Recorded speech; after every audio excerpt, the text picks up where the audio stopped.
Okay, listeners, welcome to the Peripheral Views podcast. We are doing this is a quick episode. It's going to be a short one. It's a special preview episode. Erroll and I both have seen the recent Christopher Nolan release, Oppenheimer, the movie of the summer, seemingly, unless you're a Barbie fan. We both have seen it, wanted to do a quick discussion on it. We're not going to actually do one of our deconstructions like we typically would in the film series. This won't actually be a part of any series in the podcast. We just want to talk about the film a little bit and just hit the big notes about it, give a quick little review what we thought about the film, just to mark the occasion for its release this summer. Erroll, I'm your host, Jake, and our co-host tonight is the big man, Erroll. What's going on tonight? Hello. Oh, nothing much, just You got a double viewing. You saw it twice. That's big time. snuck in the theater. Nice. It's good Couldn't work. stop me. Yeah, that's good work. Seeing it twice is like it is a 3 hour film, so like I got to give you kudos for diving back in so Oh, soon. so But that's like the first thing I'll say about the film. Might seem a little daunting when like you look at the playtime on it. It flies right by. The pacing is probably some of the best pacing I've ever seen in a movie. yeah, Um, j- you know what I think plays to that. You know what the reason for the and by the way, just before we start rolling, I just want to mention there's going to be no structure to this. We just want to talk about the film, so we're just going to take the chains off and just let it rip. So let's just dive right in. Errol, yeah, the pacing, great point. I actually think what plays to the pacing, what makes the pacing work, and Christopher Nolan's like great at this with most of his films. There, he worked with the music was done by Ludwig Göransson. I believe he must be like Nordic or something. In that name sounds pretty. He's Swedish. Okay. But yeah, he like I think that is something to do with the music in the score. Like I don't think there's a scene in the film where the score is not like harrowingly building in the background, right? mhm. It's got a lot to do with why I think the film like kind of cruises through and at no point. I mean, I will say this, like my first comment on the that's kind of related to the pacing is like I don't think I was and this is actually a little atypical for a Christopher Nolan film because typically with his films, you get a sense that like, okay, I really got to go back and watch that again to get a full grip on it. This one, I did not have that. I was Well, anticipating this too for this, and I did not feel like I was lost for even a moment until maybe for a couple minutes. I was like playing. It wasn't so much playing catch up, but it was like I really had to pay attention during the legal proceedings at the end of the film to be like to make sure that I'm like following each character because it does start picking up steam. It actually dude, like I didn't realize I was just like almost like Oppenheimer in the movie. I didn't realize that everyone was against him until Kitty was like frothing at the mouth and she was like, look at around you. She's like, it's literally it's everyone. They're all like trying to oh yeah, uh taking full advantage of it. yeah, and then he's just like, oh, I don't know. And then like as like once she makes that clear, like you can it starts becoming like more prevalent. Yeah, Um yeah, that's definitely but true. I think it was a perfect handling with how he handled fission and fusion, the black and white and then the colored versions. Colored, of course, being Oppenheimer's, and that was fission, the process of fission. I'll go by the definition, but it's pretty much just when you split an atom. Right. Um, so his perspective, it was like a split perspective, split off. It was just his.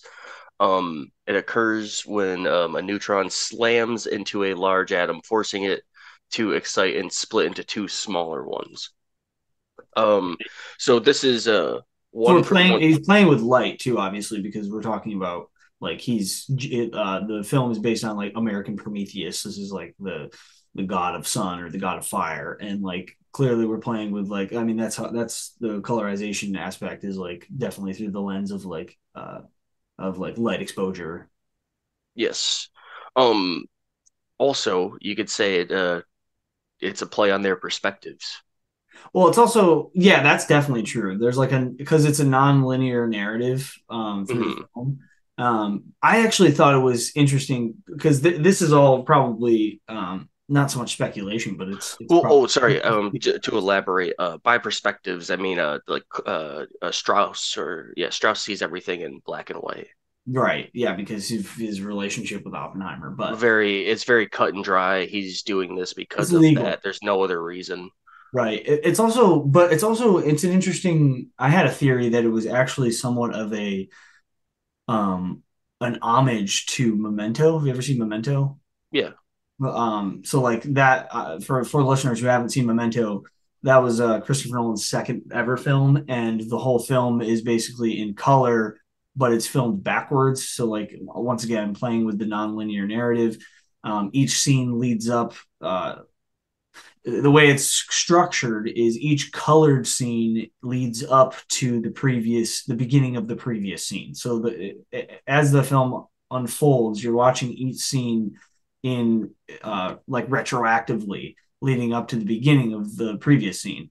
And then interspliced with that is black and white, are black and white scenes that are considered they're described. It's not really described this way. It's a little bit clear at the end once the plot unfolds that those scenes are actually in the present. So once again, playing with the nonlinear narrative, he's done this in a bunch of his movies, but I actually thought that he was kind of doing that with this one because, but in the inverse, whereas like See, so that's kind of what I thought too. because like when the color scenes meet up when the timeline meets with the color scenes, then all of a sudden the black and white scene becomes color, Yes, like when they do but the finally timeline catches merge. up. But yeah, fusion is the process of the joining of two things coming together to form a single entity. So, Oh, so perfect time. The timeline.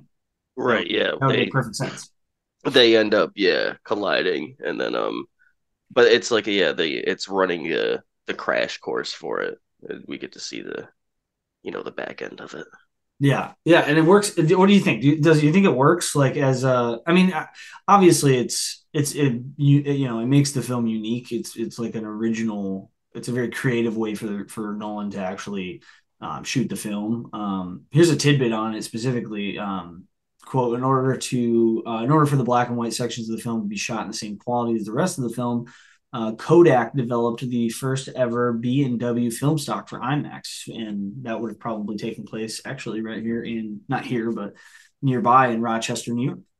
Oh, nice. Yeah, I think they worked with. I want to say that I read somewhere that they worked with the George Eastman Museum, which is actually in that's in Rochester. So Very fair. yeah, yeah, I think the black and white to color ratio throughout the film, I think that works to keep things. Well, it does a good. It actually does its job in that it kind of forces you because they're flipping back and forth. And I think Nolan's done this many times with his films. It really does kind of almost force you to pay attention Yes. because it pulls you out. It pulls you out of different time periods in the film, which was it's unique. It's unique in the sense that it's him, but that So I think that is one of the reasons why the pacing is so good because it's like borderline, yeah, it's like flawless how it transitions back and forth and how it jumps. Um so it's yeah, it's like you're like watching two movies. yeah, yeah, it works perfectly. And like you said, 3 hours. The 3 hours just like flies by. I mean, I would say that there's only one moment in the film where you actually get taken out of the film for a moment, and that is probably during the legal proceedings at the end. But like that really is only it only occupies about the last 40 minutes or so. Um, so you're talking about 2+ hours where you're just gripped. I mean, I was floored by this film. I mean, and I mean that literally. There were moments I couldn't take. I don't think I blinked for the first 2.5 hours. I swear. Like I felt like I was so locked in to, and I think a lot of that has to do with the impact of the content of the film. Obviously, we're talking about atomic energy. We're talking about the period in which the United States weaponized nuclear weapons, and being the first. Not only were we the first to supposedly detonate a atomic weapon on U.S. soil, but we were also the first ones to weaponize it and use it against enemies, obviously against Japan. So like the Um, of like that is he takes it very seriously. You got to give it to Nolan. Like he's not flippant about how like serious this topic is. right. It's not like, oh, we're gonna do this, so we're all really excited about it. Like it's Yeah, we're a really pumped to make like a you movie would and you about would think with it being arguably the greatest achievement in mankind, like just or like in the history of mankind, for it to just be like such a bittersweet triumph, like it's not a good thing. well, yeah, it's like the greatest achievement, but it's also like Right. the most morally complex achievement. Uh, You and they uh, boy do they portray that. Dr. Robbie says it very succinctly. He's like, I don't want the culmination of like, centuries of science to lead to this. Yeah, that's why he bows out, right? He Well, no, like he wants to. He wants to bow out, and Oppenheimer's like, he's like, I know, we might not be able to be trusted with nuclear weapons or with a bomb, but he's like, but I know the Nazis can't be trusted with it. oh He's right like, right so right we, he's like, we absolutely have to do it. yeah. One Wait, thing oh, I, I know now. I know who you're talking about. You're talking, yeah, yeah, Dr. Robbie. Okay, I thought you were referring to because that's what happens with Niels Bohr. mhm. Dr. Bohr is the one I was thinking of, who like Yeah, he's like, I'm not he's doing like, it. yeah, I'm not going to help, Well, but same thing with Einstein. yeah, He hands was off. like, he's like, oh, why didn't you ask him? He's the greatest mind. And he's like, well, it was older stuff, and he doesn't want to do that. No, he doesn't want to do it because he wouldn't have like agreed to that. Like that's, if you ask me, that's why when he comes to him and he hands him those calculations, he's like, doesn't matter what I say. He's like, do whatever you guys want. And then he's like, take this paper. He's like, this is yours to your burden to bear. He's like, I was not in the project. It's the reason I didn't want to do this. And that's why he's so What's upset the at the end. famous? What's like the very famous Einstein quote? Like World War World War Three will be fought with nuclear weapons, and World War Four will be fought with sticks and stones. Right. And like that's, I'm pretty sure that's like been.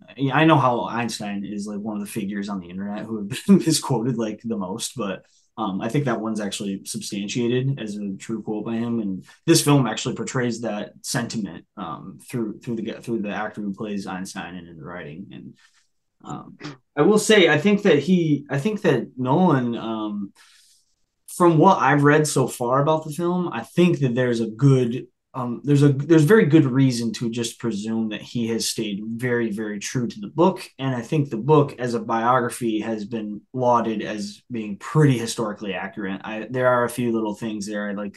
I read that the poisonous apple scene is hogwash according to Oppenheimer's like grandson. He was like, Yeah, I guess his grandson was like pretty upset about it too. Well, yeah, I mean, because that is the thing too. Like, it's like, all it's pretty right, heavy.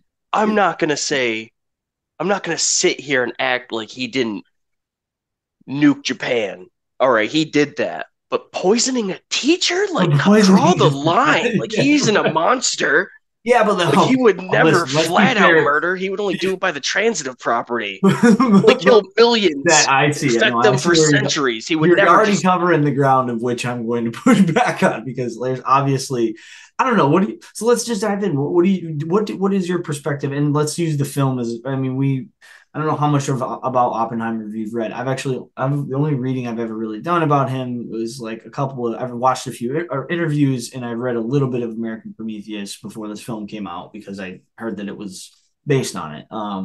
But I mean, do you buy that do you think that he was naive in that in not and presuming that the development of the weapon would actually cease the nuclear bomb or the atomic bomb as a weapon just by its very existence, and that was naivete by him? Or do you think that he knew somewhere in his bones that this will lead to its detonation on civilizations at some point?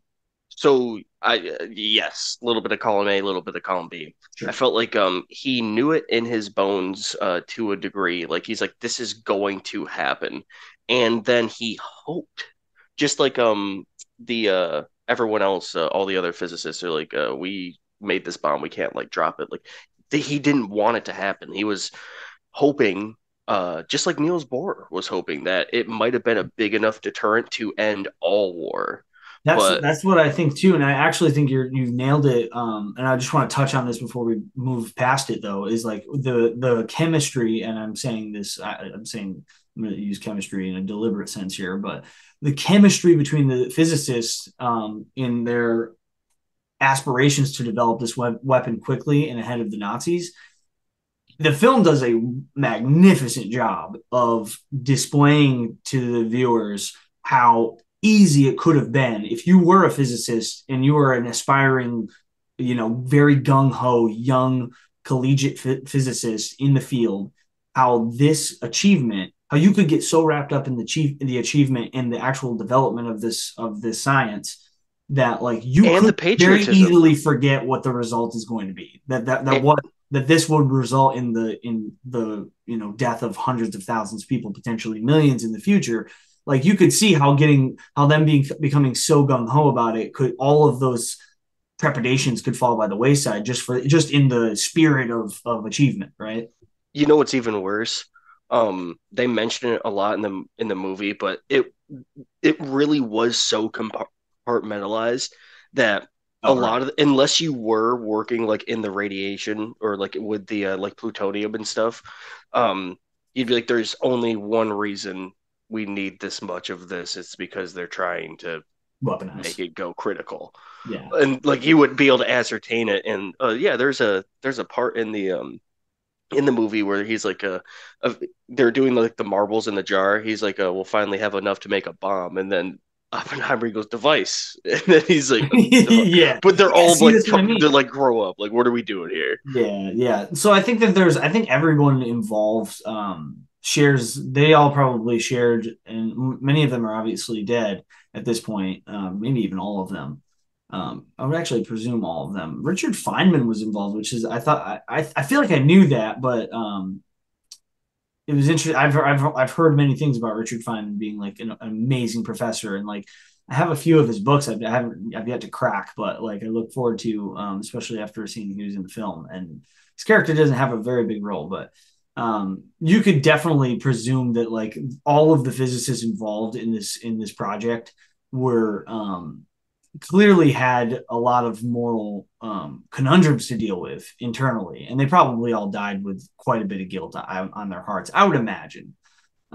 Because you can what's crazy is that like, are there any true villains? Even though like the outcome is so villainous, in that like innocent Japanese lives were absolutely destroyed, and part of that is also complicated because they were in an imperialist Right. government that was like gung ho on on never surrendering. Um, and that's not to say civilian lives should ever be scoffed at or ever tolerated, but um, I don't know. It's just it's a complication because you don't get the sense that the physicist is working on this. There's only one like true villain, and it's honestly Boris Pash, played by Casey Um, Affleck. When he comes in, like that's really the only person, and obviously Strauss. and Truman. Oh yeah, Truman. They That's depicted real. that That man was as a real. monster. Did you hear Yes. that quote is Yeah. real? I had heard that quote and I He was goes, looking at Ashley and I was like, I told her immediately while we were sitting in the theater, I was like, I've fucking read that before. That is yeah, fact. he called him a Called him a fucking crybaby. cry. He actually called Dude, him a fucking crybaby. He didn't yeah. call him that in the film. They cleaned it up a little bit, but he called him a fucking get this Yeah, fucking didn't he? out of here So or something like that. yeah, yeah, get that fucking crybaby out of here. Yeah, that's a real quote, and like I was like, "Holy shit!" I couldn't Dude, believe that was like the one scene with Truman. But by the way, the actor playing Harry Truman in that one scene, Gary Oldman, like fucking amazing. You know who that was, really? right? I didn't until you mentioned Dude, bro, it. that's fucking Jim Gordon. That's Commissioner Gordon, dude. Yeah. He's fucking amazing. I mean, he's literally like one of the greatest actors that's ever walked the face of the earth. He really is. I didn't even put two and two Well, the together. I makeup love is how it's portrayed. He's like, he's egging him on. He's like giving him he's like, yeah, like feel pretty good about this, huh? Like, it's a Yeah. nice thing. Good thing you did there. Yeah. Oh Well, it yeah. wasn't just Yeah. me. Go He's like, pat on dude, the you found the back. magazine.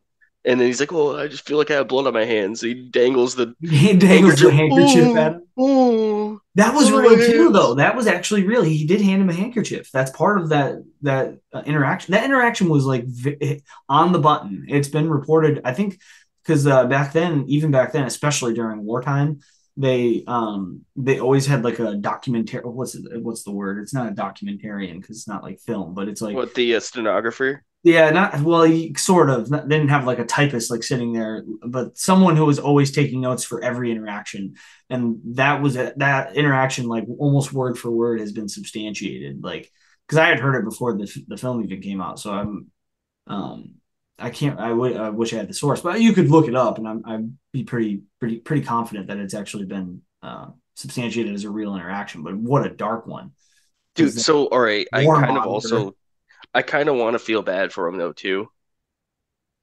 Like Oppenheimer or Truman. Truman. Well, Like, so it's like if he's you had a whole Oppenheimer's. film to actually sympathize with him, but they don't really give you that here. They just give you this villainous, nasty character who could give a shit.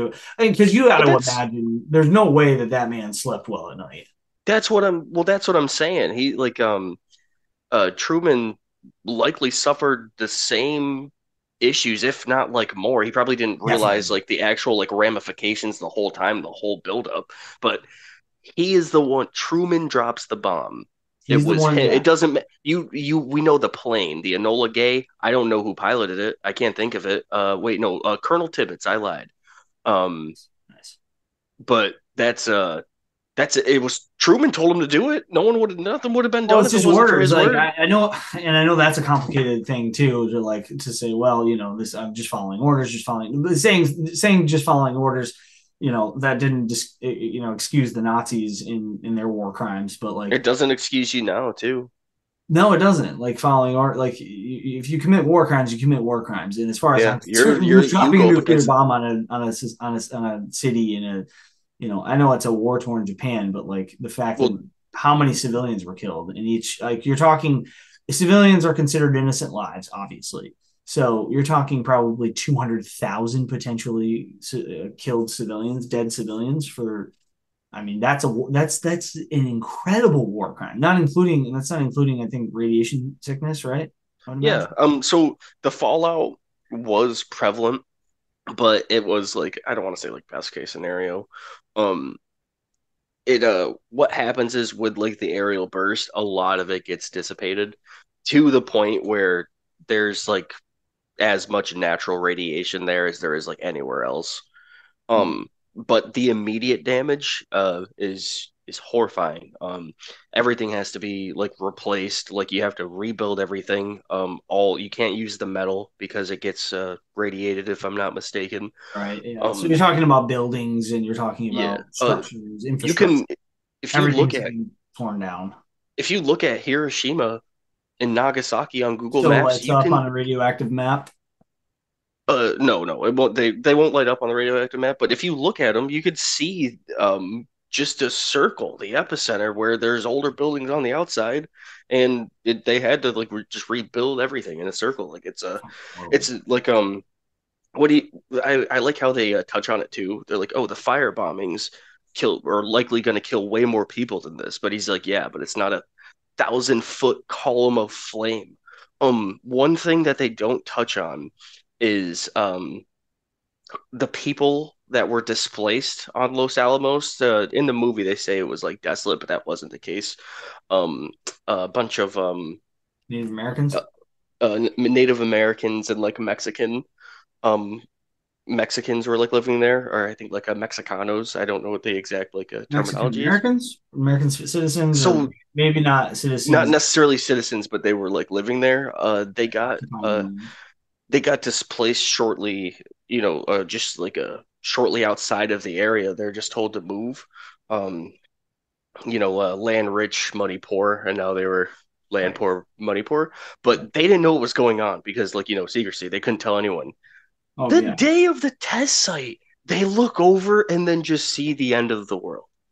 You look over and then you just see a pillar of what this is the end. Right, All you because it can had do to be is visible regardless of who's like. You say it had to be visible, Jacob. There was a girl who was blind at birth who saw the flash. Oh my god. What is that?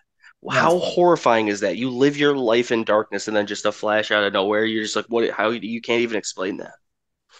it's absurd. How where was that reported? I have to read more about that. I'll That's have incredible. to. Yeah, I mean, well, I'll be able to send it to you. the test detonation. Well, let's circle it back to the film because the test detonation scene is just fucking incredible. It might be my favorite.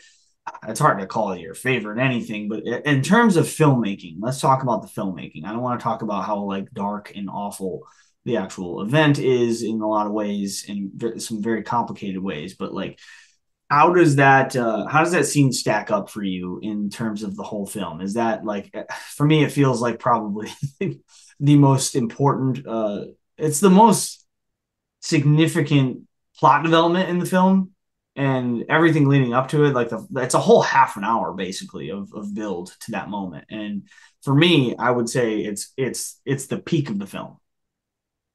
Hmm. Would you agree, or is that am I being hyperbolic on it? Wait, I'm totally sorry. I was miles away. I found the one thing. I found the one quote. What was the what were you No, what was the peak to yeah, no, you? I'll just repeat it. I was saying that I feel like the Trinity test, the detonation test at Los Alamos, Oh, I feel like is the the high high water watermark? mark of the film, right? Is that would you agree that that's the peak of the film in terms of filmmaking? Obviously, the plot is, and it's in reality has a very different, it's a very different, topic of conversation because it is so like morally and ethically complicated. But like in terms of filmmaking, I think that's the top of the food chain right there. So there are three scenes that like induced panic in me. Yeah, yeah, likewise. Um, This was one. This is for sure the one. the first one was the first scene when it's just showing like the particles and like the fire explosion, Oh my and then God. Yeah, and then absolutely. from that it just says the Prometheus gave fire to man, and for that he Yeah, was yeah. tortured for eternity. I think it might have just been because all the Greek talk in the lighthouse that we're Yeah, doing, I but know it was so. I dude was that so. It fucked was me so up. I appropriate. was like, dude, I was I just was sitting like, there distraught. I was like, well, oh my god. I was like, nah. yeah. No, And I then read like, that too, and I was like, damn. I was like, Errol and I got some work to do. That's the first yeah, thing no, that I came to mind. I was was like, like not okay. Like my breathing notably elevated. I was like, why am I panicking? no, my What hand. is going on? Yeah, I was like, Um, well, that was pretty eerie for sure too, just because we had literally just completed the Lighthouse podcast a matter of days prior, but like, um, it was also I guess there's four scenes because there was that I felt the same way, and a lot of it has to do with like the sound editing is just so like mhm. Yeah, the whole so thing, like you're saying, it's amazing, like it's always building up to something. right? It's just Um, constantly building, right? Yep. My second scene would be that, The of Trinity course, test. just the Trinity test, the build up to it. I think the most important scene in that whole movie Ooh, are you going to talk is about Panic Attack? Please tell me you're going to talk about the Panic. yeah, the when he does the speech. Yes. Yep. Like where Yeah. I heard saw someone compare it to a horror film scene, and I was like, It because it what? was. It is. Yes, it is. Especially when he like, and then it really becomes a horror film scene when he like steps on the hallucination of a charred body, which I guess was actually not totally inaccurate in terms of like how the composition of a torched victim of from a hydrogen bomb um, would look, or atomic bomb, I should say. 'Cause it wasn't a Yeah. hydrogen bomb. Yeah, I guess that was pretty realistic about like how a body would look, and like I mean, it was just like Jesus Christ. I found myself saying that internally quite often in the film, where I'm just like, it's so heavy that you're just like Jesus Christ, like a lot of that exclamation. Um, and that was definitely that I was gonna say that was because so there's four scenes for me, and you just named three of them. For me, the scene that I'm like, I was just gripping my and a lot of this is because like this was mostly the score and like because it wasn't so much in relation to the plot, it was just how the film was closing. Like those final couple minutes.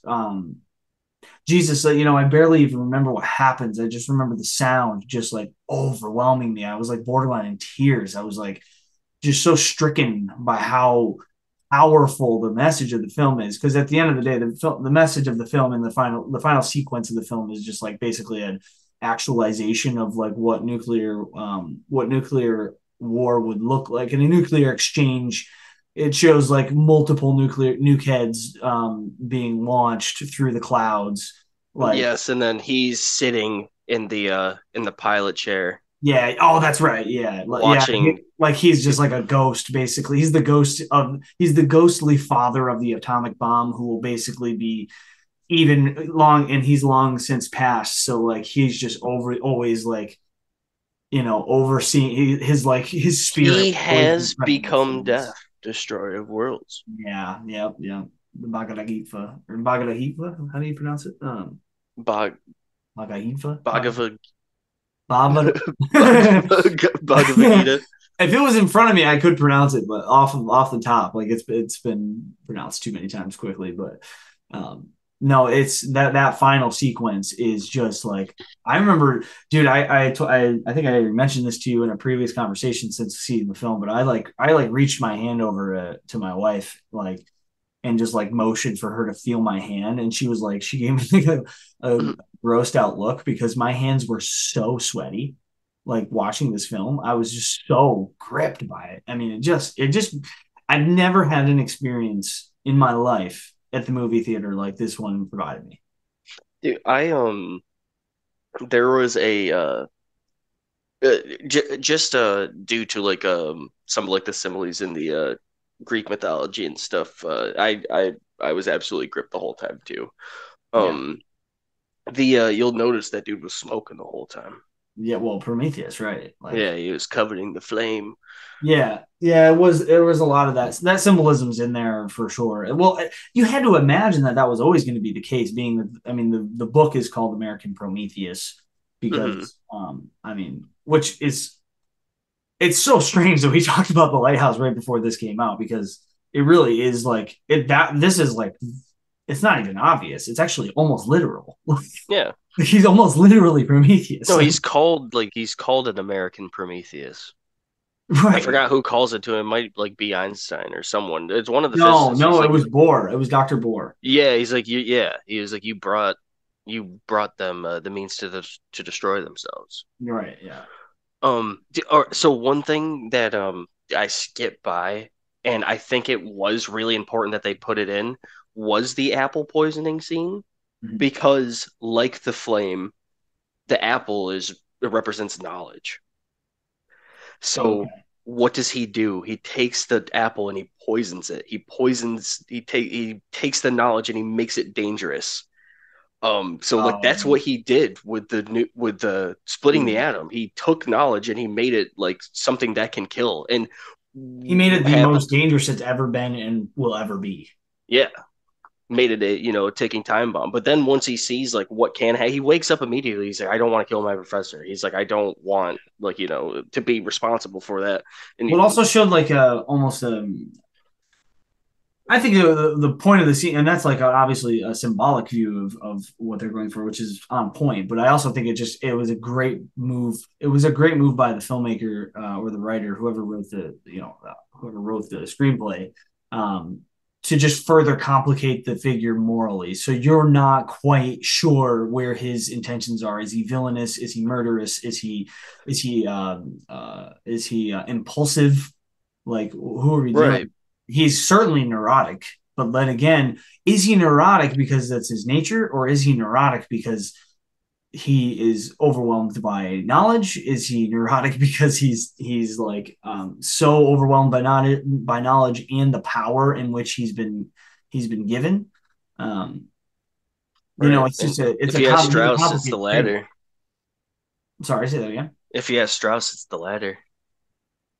Well, yeah, yeah, it would definitely according to his pettiness. I mean, all right, let's talk a little bit about Louis Strauss and specifically Robert Downey Jr.'s performance. What do you think about the acting here? I mean, holy, let's talk about all four of like the big actors of the film. I mean, there's a lot of great acting going on, but like let's start with Robert Downey Jr. Then we'll shift over to is it Cillian Murphy or Cillian Murphy? I don't know. I think it's Cillian. I've been Oh, calling him Cillian since Red Eye back in like 2004. So like, let's talk Robert Downey Jr. quickly though. What do you think about him as Louis Strauss?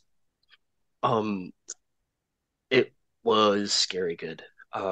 His best acting performance of his career, which is saying so. It's a lot. That's a lot to say for a guy like him. You think it's the best of his career? I think it's the best he's ever been, aside from maybe I've never seen Chaplin. I've heard he's really good as Charlie Chaplin back in like the '90s, but he was amazing in Zodiac. Have you ever seen Zodiac? Yes. Yeah, he's pretty amazing in that. But this was way better. I think this is the best I've ever seen him personally. Yeah. Um, that's not a ridiculous statement. I would be shocked if he doesn't get Best Supporting Actor. I agree. I think he should win it. I don't know. We'll see. Killers of the Flower Moon coming out with DiCaprio and De Niro and all those guys. So like, it maybe things shift, but like as of right now and the films that I've seen from this year, like yeah, I don't. I think that's very likely. What did you? We'll move right on up on our way up to the big house, the big man. What do you think about Matt Damon as Leslie Groves, General Leslie Groves? Ooh, He man, was that good. was he He was was excellent, but I'm not going to say his best. That's not a Matt Damon best no, performance. well, that's yeah, that's Matt Damon's too good in like he's the. got a really so that's it seems weird to say, but Matt Damon's got like a more extensive catalog. It's true. Like if you ask me, if like when it comes to like heavy hitters, Yeah, he's probably the most accomplished actor in the film, largely. Oh, I would and say almost definitely. But he's just well, Gary Oldman. I would say maybe in terms of like but they gave him like 2 minutes. yeah, they're Where he just really. calls I don't someone even a think he was in candy there that ass and long. then waves him out of his get out of my fucking sight. And he's like, crybaby out of here. Yeah, I mean, Um, he was so good though, even for those 2 minutes. Maybe he gets one just for that one. Like, yeah, but if you were ever to give an actor from 2 minutes of acting, I mean, that's happened before, where like there's been actors who've been nominated for like very, very short performances. That I mean, but if they're that would be the shortest. But he was amazing. Um, so I I think it was perfect. I who think Damon? yeah. Yeah, I he so nailed it. here's the thing. I can't think of one person in that whole movie that didn't show up. No, they're all good. I Dude, mean, they're all it's all like amazing. Like Damon's portrayal of like the military general, just like no nonsense, like he wants to like relent, but he has to be a hard ass. He didn't get to where he was by not being an absolute hard he ass. represents the military so perfectly because he's just the military. He's just like a perfect marriage of like okay, so he's not like um I don't want to use the word autistic level smart because that's a little offensive and I don't mean for Well, it to like a borderline savant. yeah, like yeah, exactly. Yeah, savant's a nicer word to use because autism is like obviously like can go in a not. It's not always like not always there to describe intelligence. Some people have autism that can't function in the world. But like, I just mean that like on the spec as in terms of like physicists who are probably somewhat on the spectrum in terms of like their intelligence and their level of understanding of math and science, like Damon just nails the like, okay, he's not that smart, but he's fucking smart. Like, don't test his intelligence. You can't question it because like he's a general in the military. He's been appointed to this position. He's a hard nosed, serious guy who fucking means business, but he's not dumb. And Right. he'll be nobody's fool, but he's not going to be he won't even be fooled by the physicists. So you get the sense that like it's a perfect marriage between intelligence and like a disciplinarian authoritative figure. Nailed it. Yeah. The perfect like amalgamation of it. Yeah. Um oh I man. imagine I just want to say one more thing about Mhm. Damon, just in case you were ready to move off of him. I just wanted to say, like, are you have you seen Good Will Hunting? Yeah. So like I imagine that I imagine that Damon going into this role, like just basically said like, okay, I'm Will Hunting growing up and now in the military.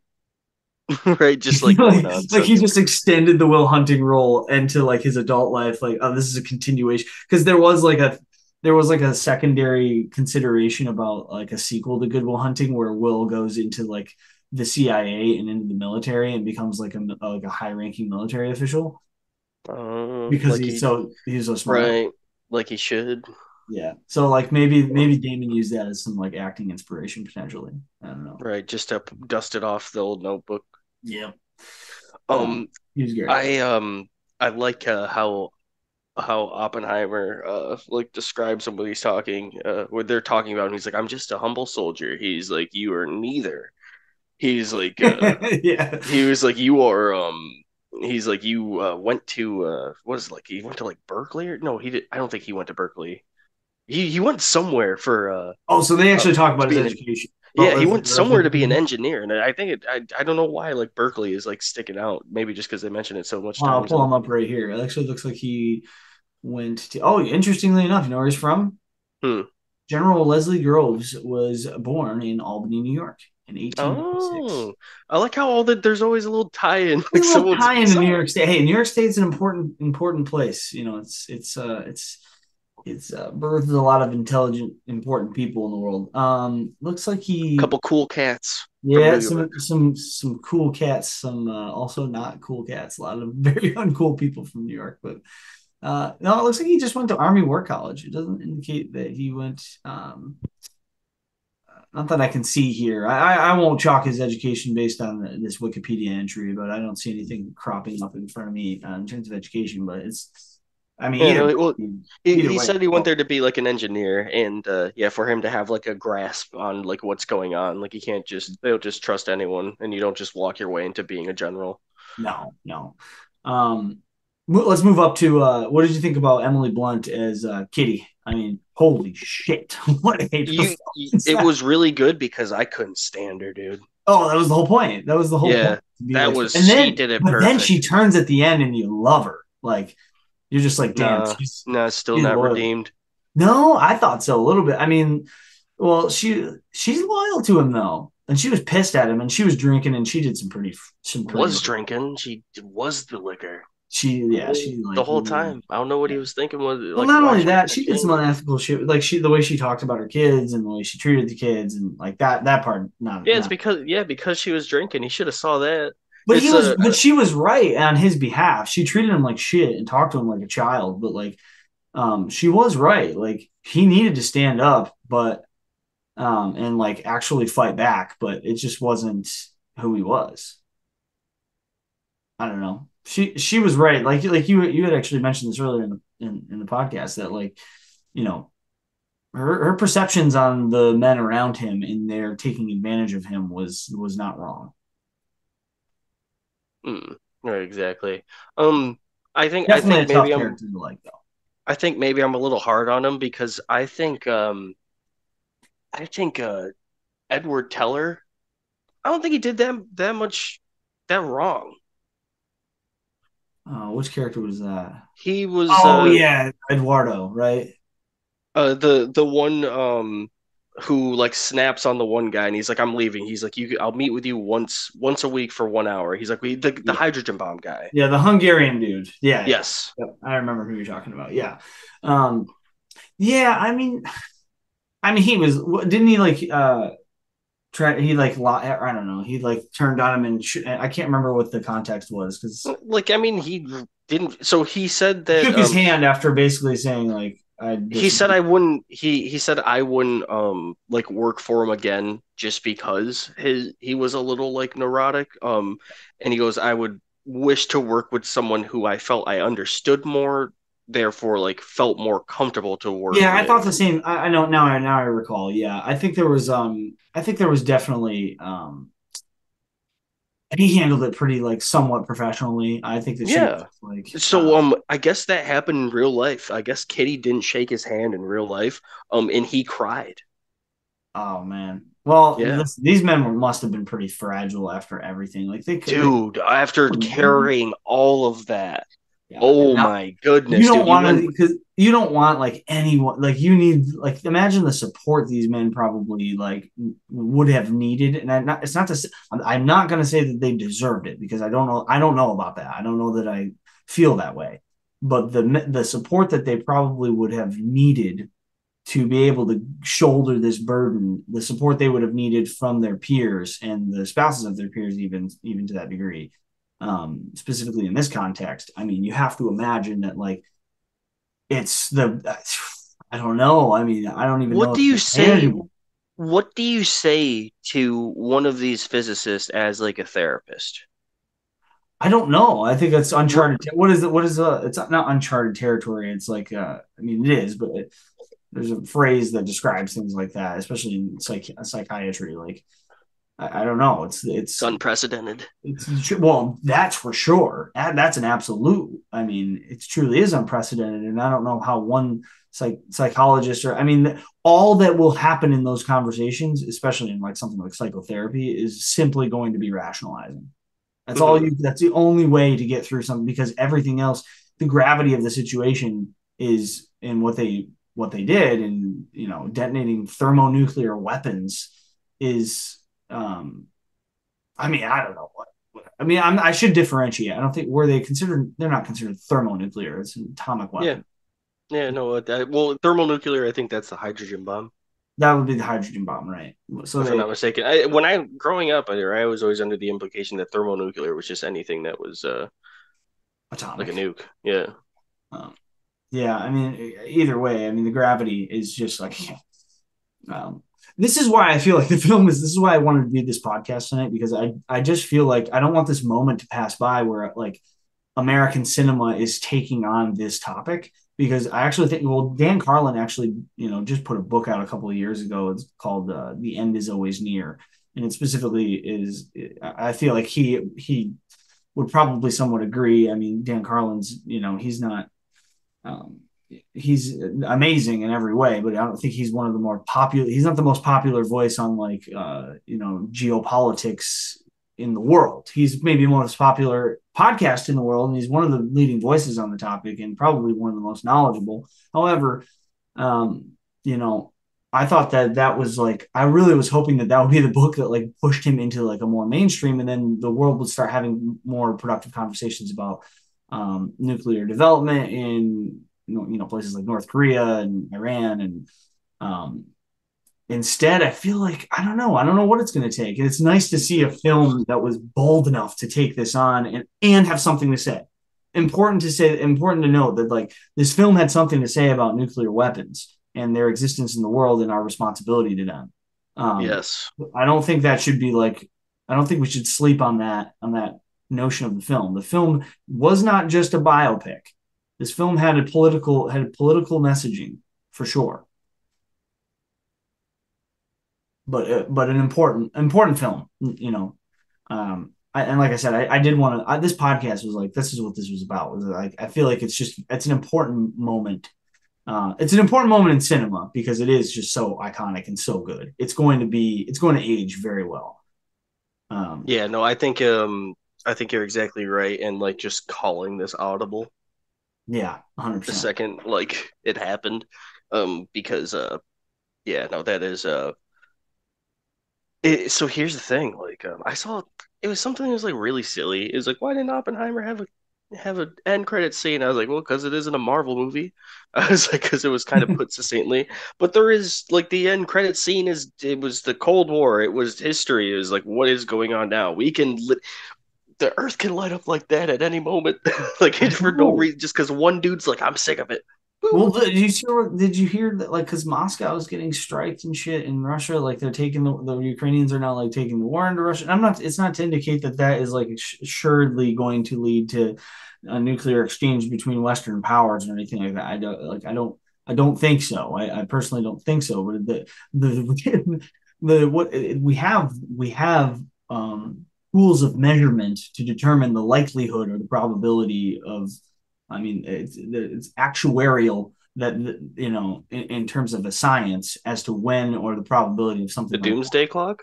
Yeah, it's I mean, is it the most reliable sense of probability in terms of I don't know that you can truly measure it in a reliable way, but like it's not it's not off the table. It's Dude, never off the we're table. 90 seconds to midnight. Yeah, I mean, Minute 30 yeah, out. as close as we've ever been since the Yeah. Cold War.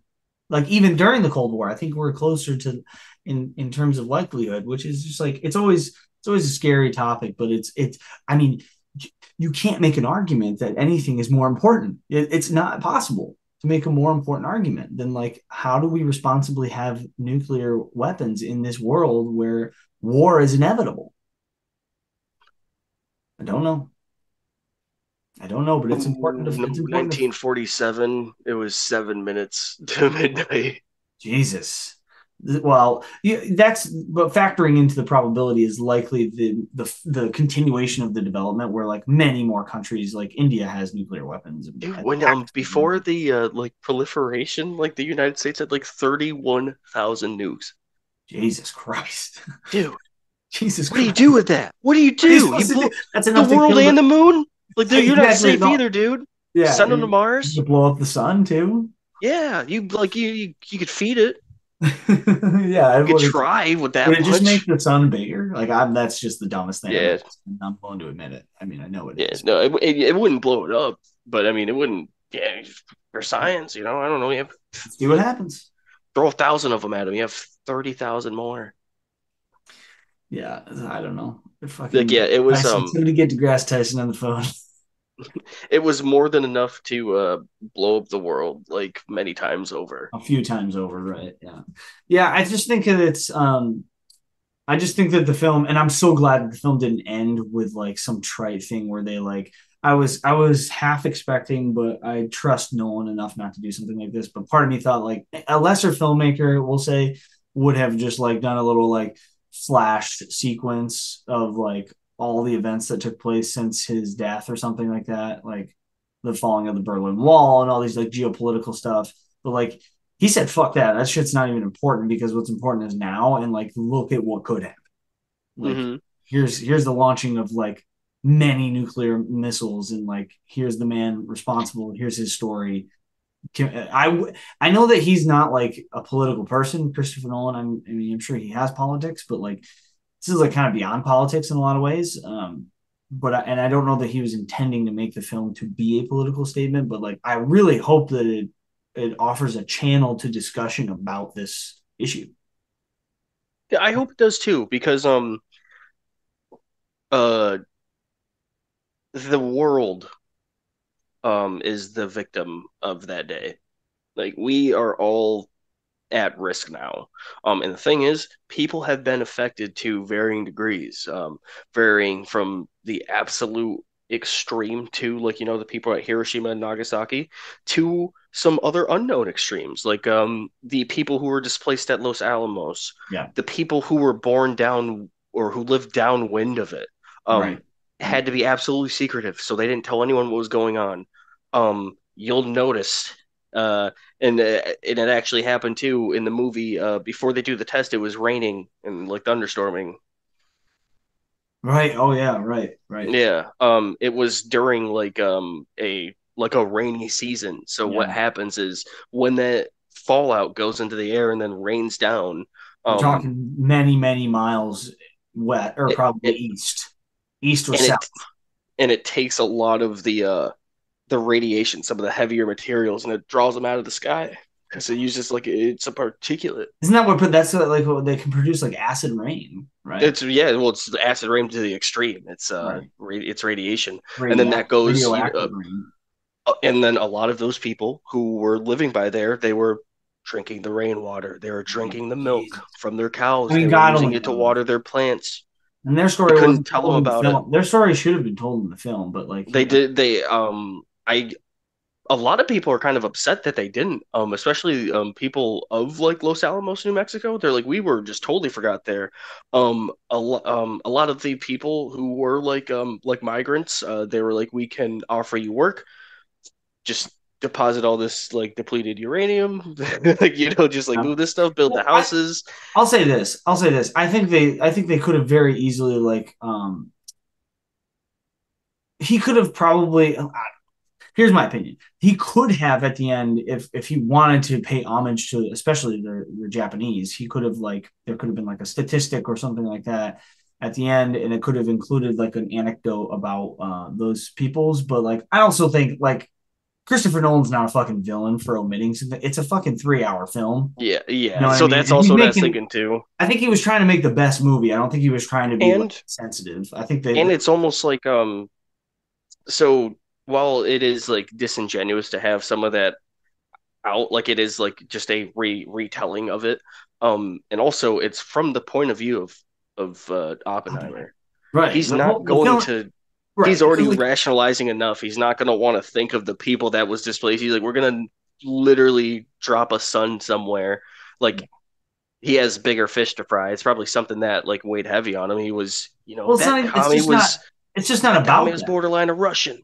Right. The film was just not about that, and it could have Right. been, and it probably, if you ask Nolan, he might even like admit that. But like at the end of the day, like it's a film. It's not like if anything. Listen, if anything, people like you and I are gonna go learn about that after having seen the film. So Whereas if that the film didn't exactly. exist, how many people would be going back? Way less, right? Way less people would probably learn about the plight of those who were victimized by People no still tyranny. affected too.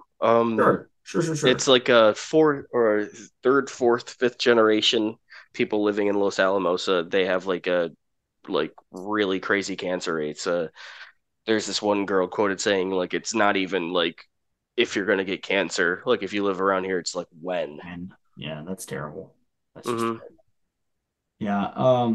Yeah, powerful, powerful shit. And like I said, this is why I think that this is having only seen the film once, I'm a little hazardous to like start espousing like greatest film ever made or anything like that. I do I am a little suspicious that I'm not gonna come down off the high from this film for a pretty long time. So I don't know where it's gonna sit in the pantheon of like great films.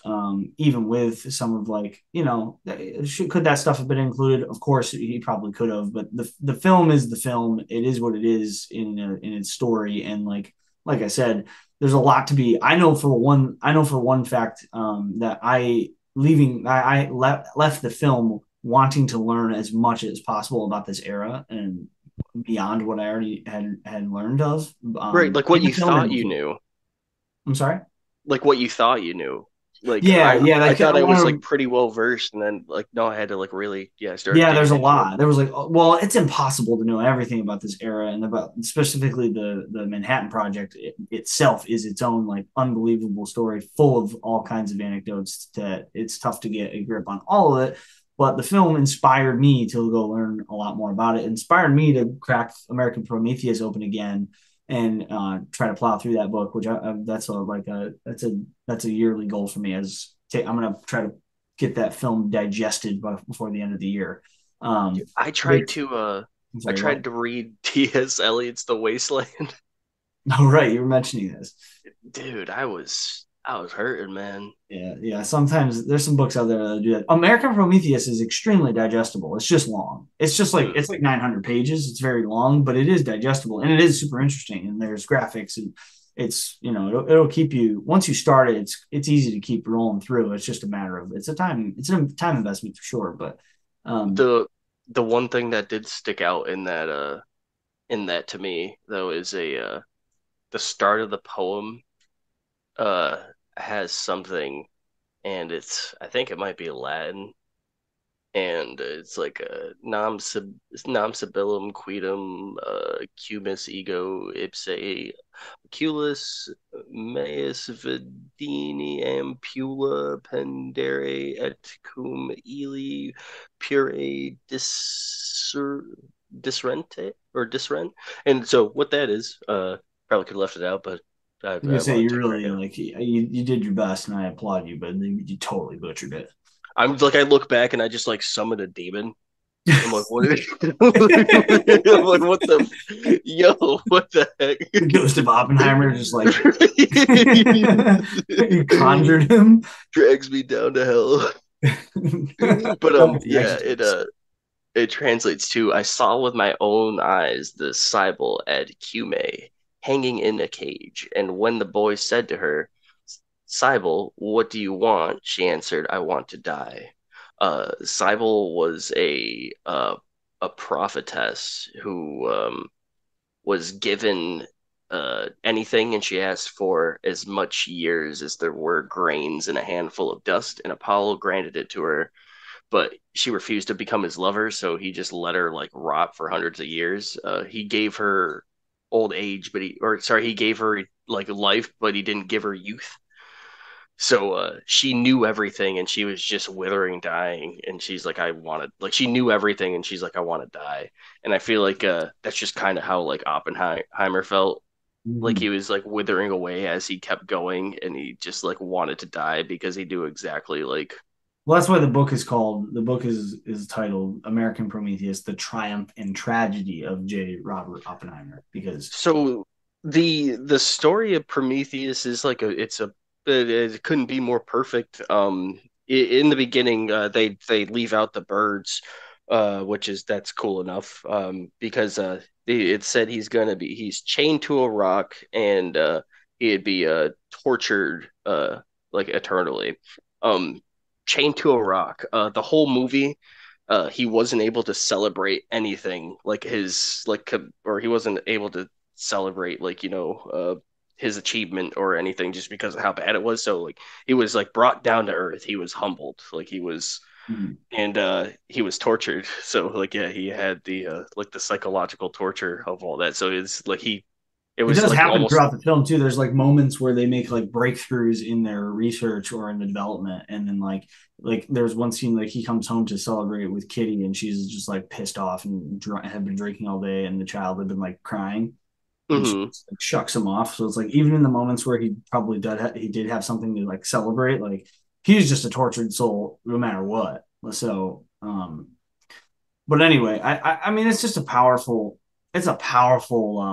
I mean the Prometheus thing really is quite eerie, and I'm like super I'm like very grateful that you and I took on some Greek mythology in the previous We episode. lucked out. We really did. It was quite timely. I mean, quite timely. But we will let me say this. We just wanted to do a special preview for the show. Because the film is so good, and it was just such an important film, and Erroll and I both just loved it so much that it was worth just doing a quick special preview on. We are going to circle back to this film without question, and probably in short order. I would imagine, somewhere in a matter of probably months, not years. We'll be coming back to talk about this film in full and dedicate a couple hours to it. Unpack a lot of the important messaging in the film and the stories behind the scenes and the acting. And we'll say we didn't mention it. I would feel a lot of guilt if we walked away from this, even the special preview podcast, without noting how unbelievable Cillian Murphy's performance was in the leading role. What an unbelievable juggernaut performance. One of the better acting performances, probably. Jesus, for a lead role in a film where like he like can you remember a acting performance where like the central figure of the film, both in terms of who the story's about and what the film is titled. I can't recall a performance to top this. He was that good, and I actually know he was that amazing as an actor. I mean, I've always presumed him to be very good, but like this was virtuoso. I mean, truly top tier Um, stuff. I read somewhere that Robert Downey Jr. said that he learned 10,000 words of Dutch Jesus. to so he could commit to the role to the part of that. Oh, Um, this was a method act for sure. I've heard a lot of this is the stuff that we'll get into when we do a full podcast, because there's a lot of like stories about his behavior on set and like his distancing himself, and there's a lot of that stuff in the backstory of the production of the film, and we'll definitely talk about that when we get back to this film in a matter of time. But we felt in the meantime, I want to close this one out because I want to save a lot of that really interesting stuff, those interesting topics in that conversation that you and I can have a little later, Errol. And we'll probably, I'm going to be honest with you folks, you're probably going to miss a little conversation because I think Errol and I talk fairly regularly, at least, once or twice a week on the phone. And like, I have a feeling you guys are going to miss some tidbits that we might be passing along to one another in the meantime. But Um, Yeah, we'll write down the important stuff. yeah, we won't Um, forget it. We won't forget it, and we'll bring it back to the airwaves when we circle back. So this was the conclusion to our special preview episode of Oppenheimer. Quick note, Errol and I just as we close this one out, I did want to put out there we're just where we're at with the podcast and what we're going to continue to do. No huge changes. Our next episode coming up, which we're planning to do at some point this week, is going to be next in the music series on Lupe Fiasco's The Cool. We're going to take that album down and try to pull it apart, do our thing with it. So that'll be a lot of fun. After that episode, we're thinking of potentially pushing pause on the podcast for a short while. It's summertime. It's August. The weather's nice. We live in upstate New York, so the summer weather's not always it's not always here forever. So and I've got young kids, and Errol's got a personal life as well. So we're gonna take probably the remainder of August to just try to stop and enjoy life, smell the roses a bit. I'm gonna spend some time with my family and just get prepared for the fall and this and that. So after we finish up the cool, we'll talk a little bit more about where we're at with the development. We'll push pause. We're going to get things squared away in terms of our social media and our website development. And then we will pick back up probably in a handful of weeks.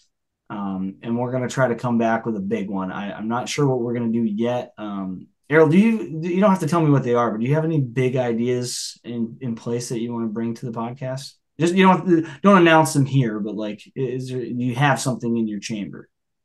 yeah, no, yeah, I got a couple things. Some things that we've like previously discussed.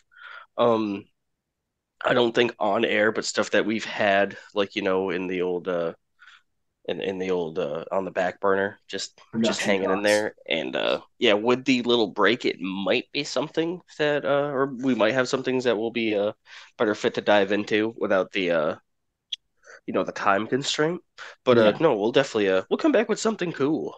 Oh yeah. I think I'd like to come back and like I said, it's just going to be a couple of weeks where we're just going to just try to enjoy the remainder of the summer and trying to enjoy life a little bit. But it's hard to say that because we're actually still probably going to be in some development on a few podcast ideas we have in mind coming forward. We'll keep you guys posted along the way on the Twitter page. We appreciate any support you guys have given us at this point. Our listeners, our few listeners out there, we appreciate you guys supporting the podcast. We hope you continue to do so. Um, Yeah, and it's a pleasure. it is. It's a lot of fun to do, and these are the reasons why. Because there's a lot of stuff that Errol and I want to discuss, and doing a podcast about stuff makes it. You learn a lot just going through the research process on a lot of this stuff. So it's just a blast to do it. We're just it's just that time of year. We'll just take a few weeks off, and honestly, I think it will be better off for it. Well, when we come back from this break, we're gonna basically have, like I said, I'd like to have a few more social media accounts up. I'd like to have the website up and ready to go. Um, I've got some recording equipment that I've been itching to really get set up and get fired up and ready to go. So when we come back, not only are we going to have some big fun content for you guys to dive into with us, but hopefully our sound will be even improved, and we will have um, a few more spots where we're present in the internet sphere. So. Errol, anything you wanna close out with? Any tidbits you want to add before we seal this thing up? Um, yeah, like I didn't want to. I got like a bunch of notes here, but I like we're gonna come back to it. But a couple things that I did want to mention that I liked that I wanted to kind of be like one of the first people to be like, ooh, like I got that. Um, Yeah, yeah, please. with Dr. Robbie, you'll notice the one thing he shares with him is the orange. They split the Ooh, orange with each yes. other. I do So remember there that. That was stood out quite a bit. yeah, they start off splitting something because I was like, what's the I was like, why is the orange bar? I was like, oh yeah, you split an orange. I was like, oh my God, it's like a circle and you boom. But I like how they did approach like the whole communism thing where he is like, no, I like he's like it's kind of like pseudo intellectual, but they have some good ideas. And I'm like I'm it probably wasn't even intended, but I'm like silly. So when he's at like the party with like all the communists, I'm like, oh my God, it's literally a communist party. Mm. Like a Oh, that's what it is. That's lit. yeah. So Good I choice. was like, that's wicked funny. But one of Well, my favorite interesting note things. about the orange, and we're just going to get our gears going again here, but we'll pump the brakes after your next one. But I did want to mention Yeah. about the orange. So, like two things. Number one, anytime I see an orange in a film, I just think of The Godfather because it's like a both the Godfather films. They like anytime an orange appears on screen, or basically most of the time, maybe not every time, but only, for some reason, oranges are. I mean, they're all Italian, so I think that like I don't know, maybe they're that's a popular. Orange is a fruit, right? Yeah. Orange is a What? fruit. It's a fruit. What? Of Yeah. course, it's a fruit. What? God, right? Getting late. Well, anyway, the the food of an orange appears in The Godfather, and typically that's like a bad omen where like someone's death is or something violent or something bad will happen to the person eating the orange. I think is how it's perceived. But also like my wife's parents or her grandparents used to put an orange in their stocking. It's like an old it's actually a tribute. It's like a tradition, I guess, for people who survived the depression. Oh, okay. Yeah, so I don't know if it represents like it's like the like a bright orange is Like the orange. bomb. Yeah, well it's well it's also I think it's I mean, it could be symbolic of like of you know ripe living like you're fed. Right. Right.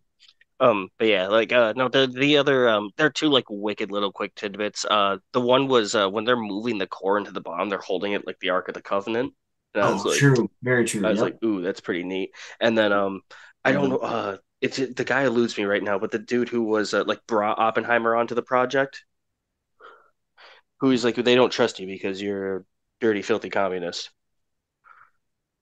I'm trying to remember Guy with the glasses, who was running the the guy who tried he to was not the professor who tried to poison.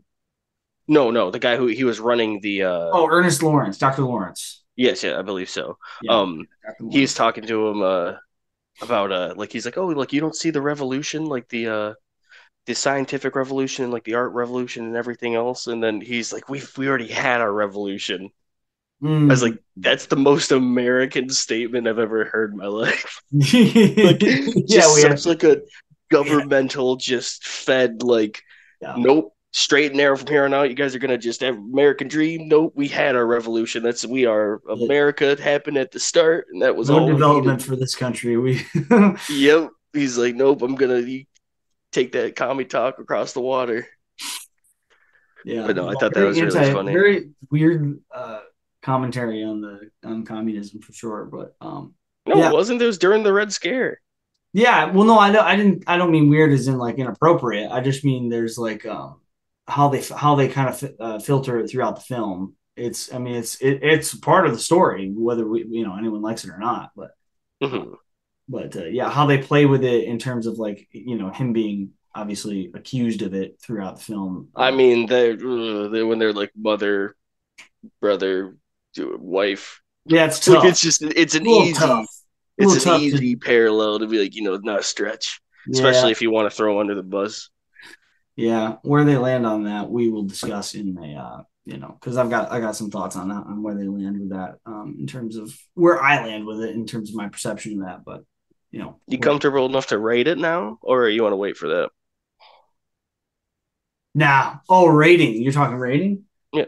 Ooh, oh, good question. I mean, it's hard. I just know I'm being biased. Like I know I'm having recency bias. Like because I'm just giving.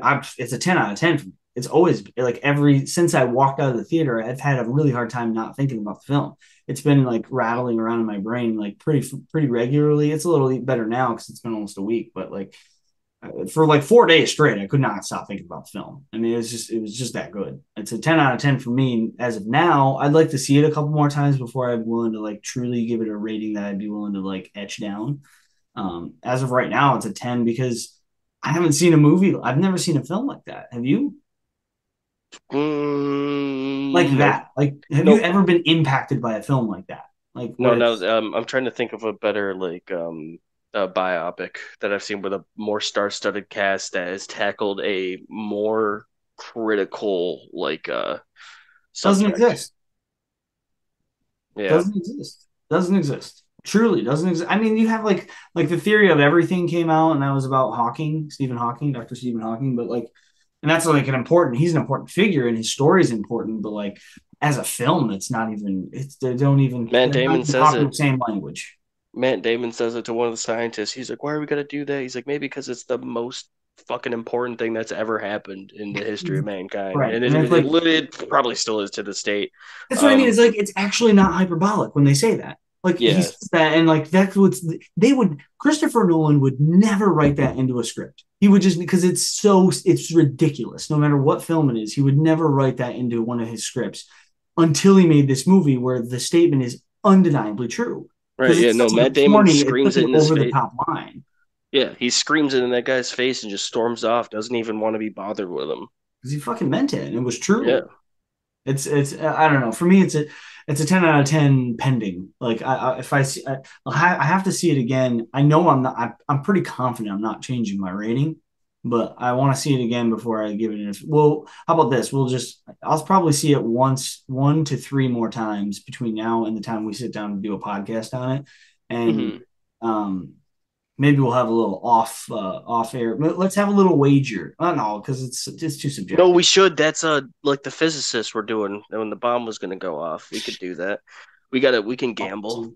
Yeah.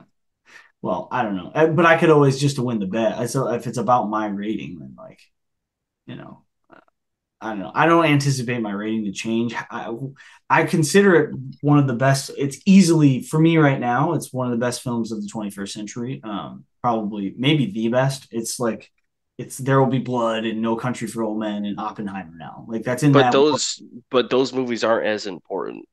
They're really not. Well, There Will Be Blood. You could make an argument in terms of like it's commentary on like capitalism and the development of like it's oil's role in the industrial Yeah, but revolution. it's like historical fiction though. It's like loosely Yeah, it based on. is. That's true. That's exactly true. Where this is like, yeah, because it's like based on Upton Sinclair, And which this is okay. We'll say loosely based because some of the stuff is taken for like theatrics, but it's for the most part you no, can look up this stuff it's not and like even. a lot of those things happened. It's not a lot. It's like almost all of it. It's like literally, I Yeah, think it's 90+% of the film was historically accurate. So like for me, it might be the most. It's I will say this: it is definitely the most important film to come out in the 21st century so far. And I think I don't think that's disputable. You could make an argument for other things. I know that can be done, and I could be persuaded. But from where I'm sitting today, that's my perspective. But I mean, I'll let you go. Do you have a pending temporary rating for it? yeah. No, I'd have to just I just have to hop on where you're at. Yeah, I'll let you know if I find a blemish. yeah, But the yeah. only hang up I really had, like I was saying, is how it probably could have went into bigger detail how like people were affected, but like one of the reasons I can see why they didn't do it because it wasn't a story about that. But it's yeah, there's it's riveting. It's Fucking 10. yeah, it's Goddamn 10. a frightful. It's a fucking bomb. It's yeah, it's the best. It's like it's I don't know. We don't have to go to belabor on it for too long, but that's it. Let's wrap it up. We have got a lot to talk about this film. We will definitely circle back to it. So once again, thanks for joining us on the Peripheral Views podcast. You can find us on Twitter at peripheral v123. You can find us on soundcloud.com/peripheral views 123. Feel free to contact the podcast at peripheralviewspodcast@gmail.com.